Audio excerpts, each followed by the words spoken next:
picture this. You're a Spanish conquistador, a veteran of 1,000 battles standing knee-deep in freezing mud in the middle of a Chilean forest. In your hand is a sword of Toledo steel that has conquered half the known world. But as the fog rolls in, you realize your steel means nothing here. From the darkness comes a sound that makes your blood turn to ice, the rhythmic hollow drumming of human bones against a taut skin. These aren't just any drums, they're made from the skin of your comrades who disappeared into the trees last night. Suddenly a whistle pierces the air. You don't see an army, you see a wall of shadows bursting from the brush.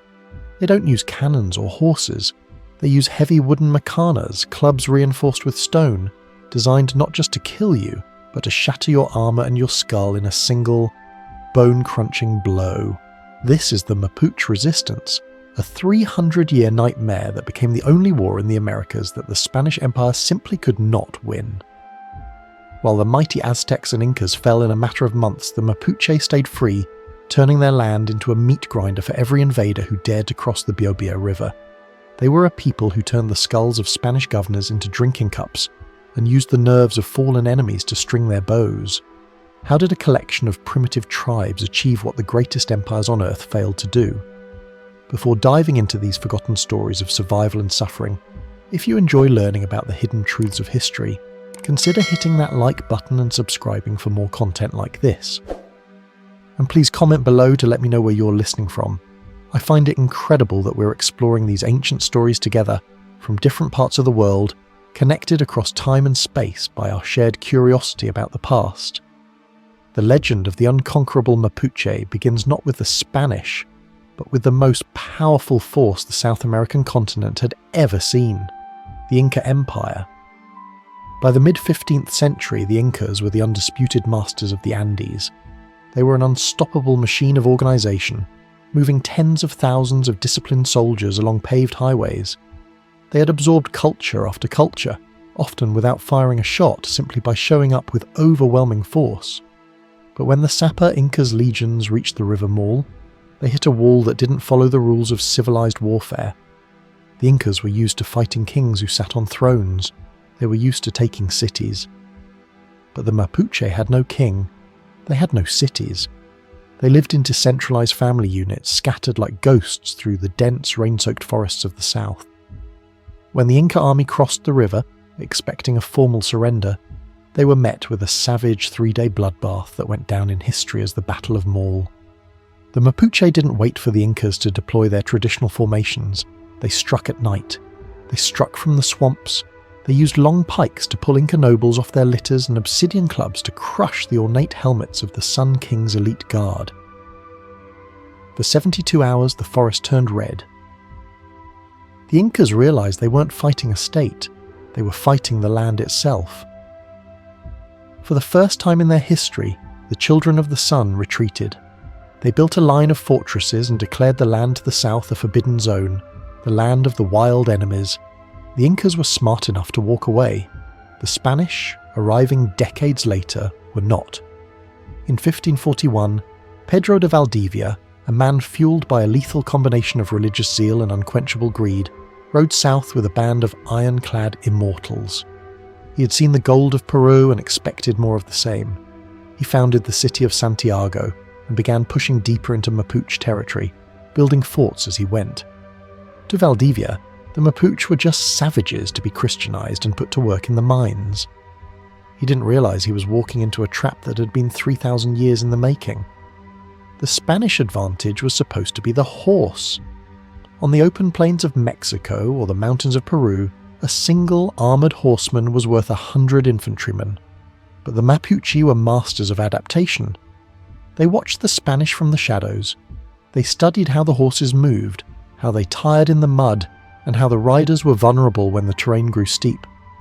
They began to dig pits of death, camouflaged holes filled with sharpened stakes, specifically designed to impale a charging horse.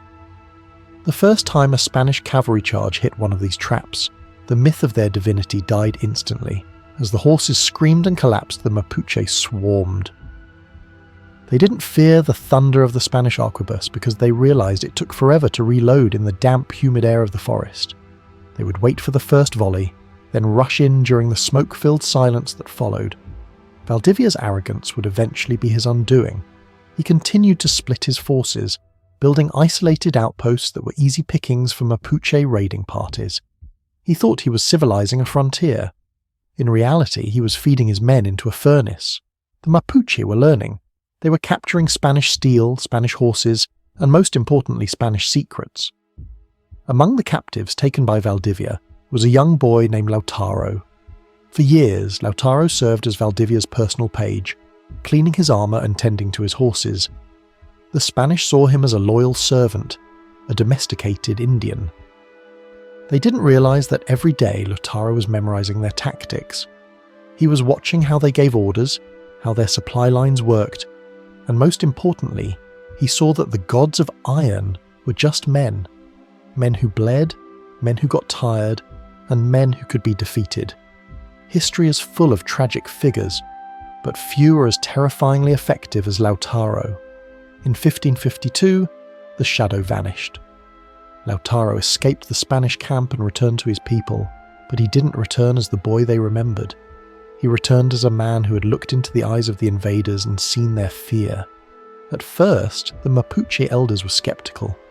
They had been fighting the Spanish with traditional methods and losing. They saw the horse as a supernatural monster. Lautaro changed that narrative overnight.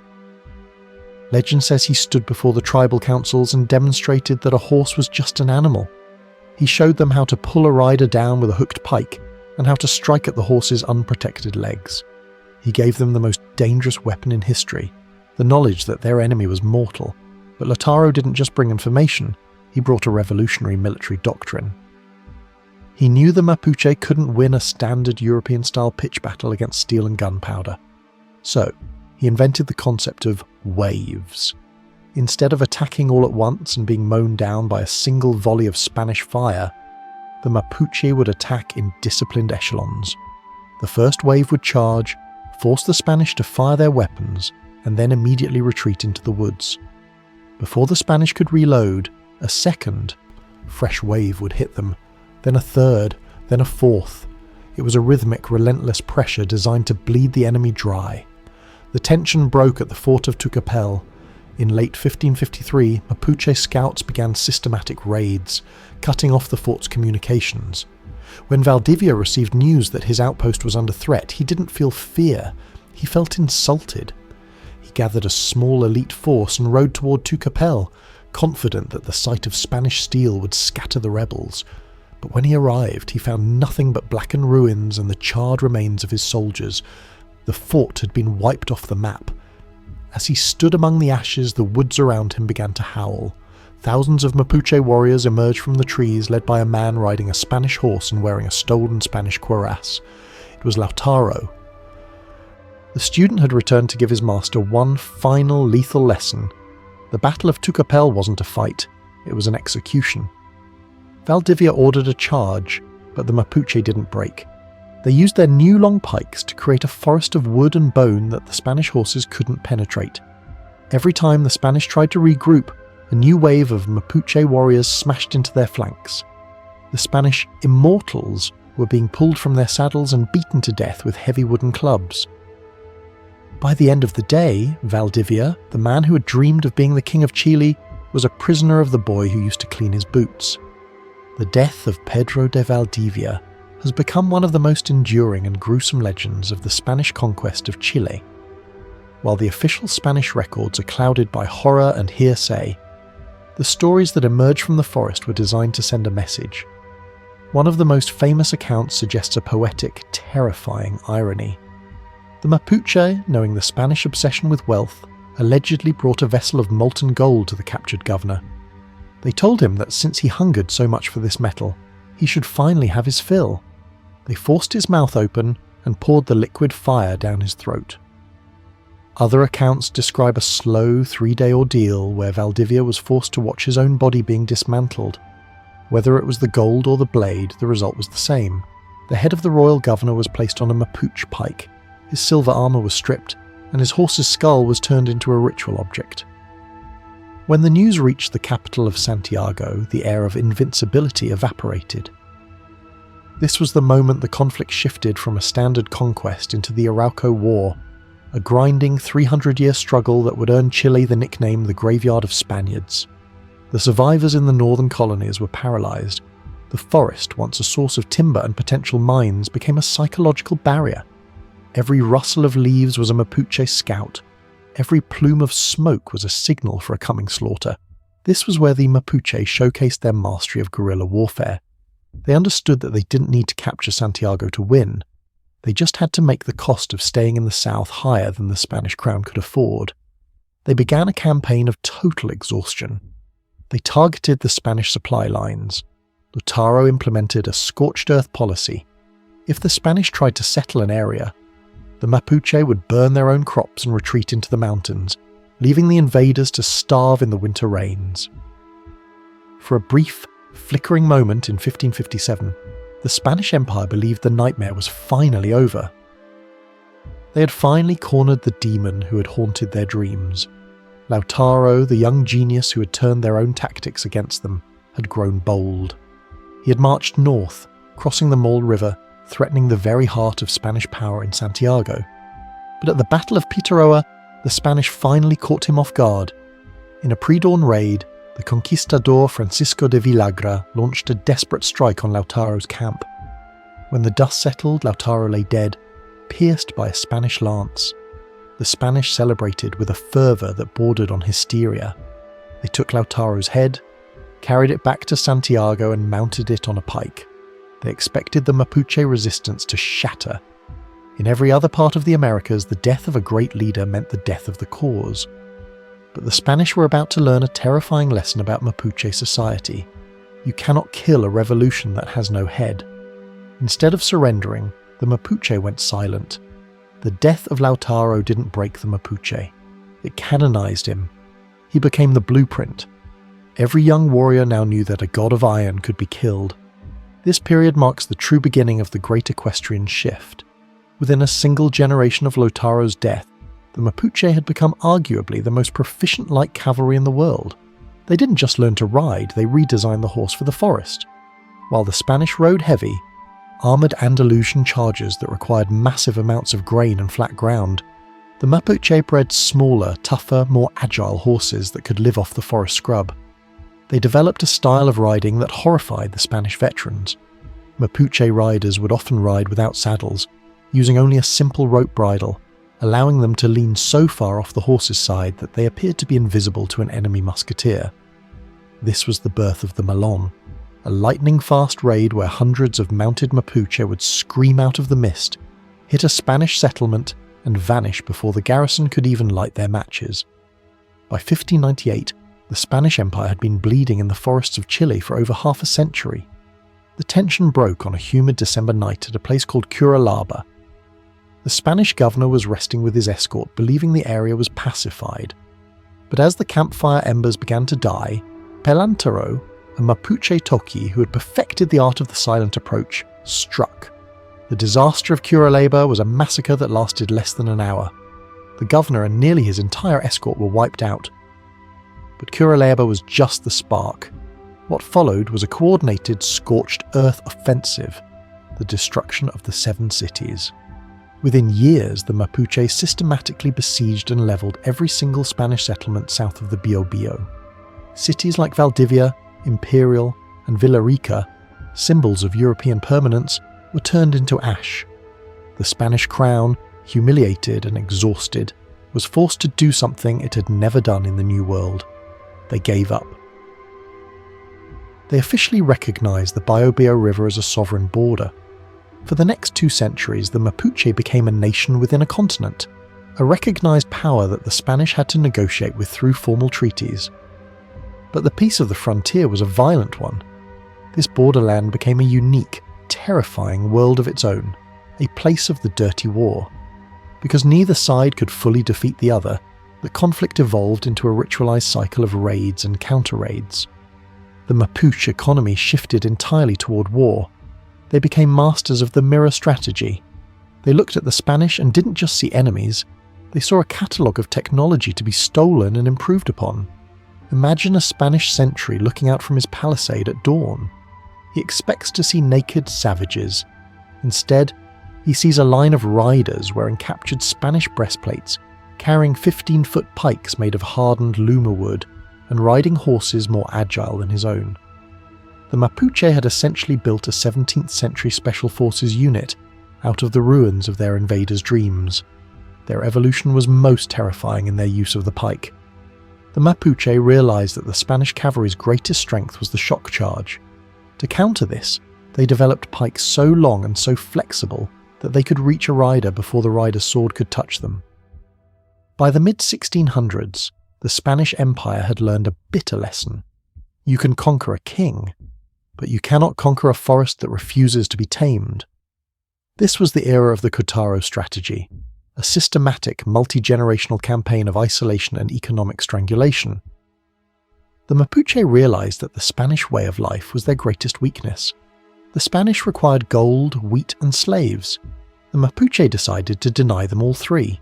They implemented a scorched earth policy so absolute it bordered on the suicidal.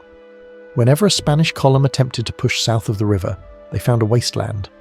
This was the Green Wall. To the Spanish soldier, the forest was already a terrifying place, but now it was a hungry place. The Spanish records from this period are filled with accounts of the hunger.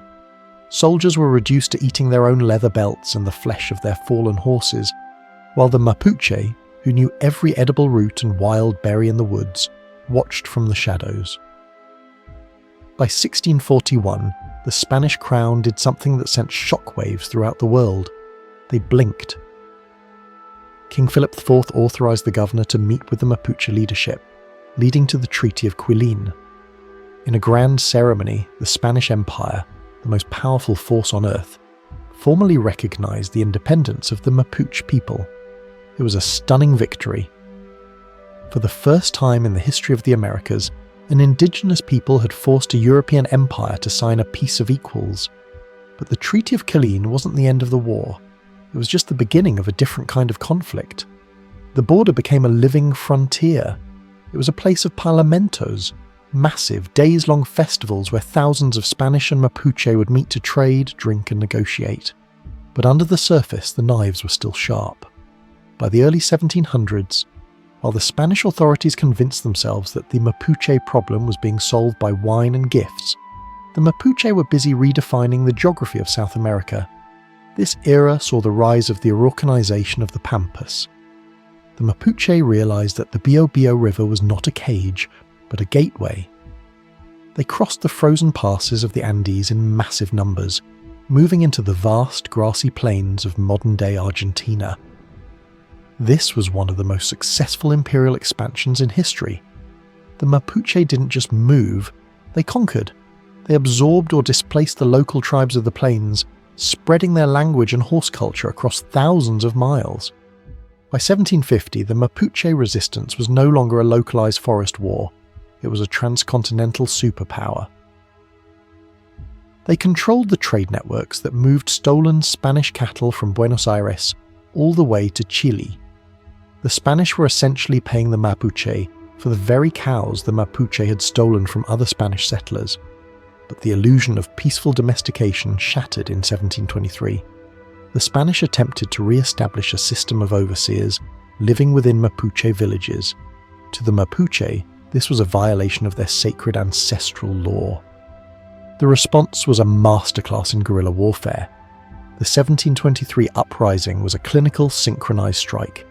In a single night, the Mapuche dismantled the entire Spanish infrastructure in the south. The Spanish governor was forced to mobilize a massive army, but he found himself fighting a ghost.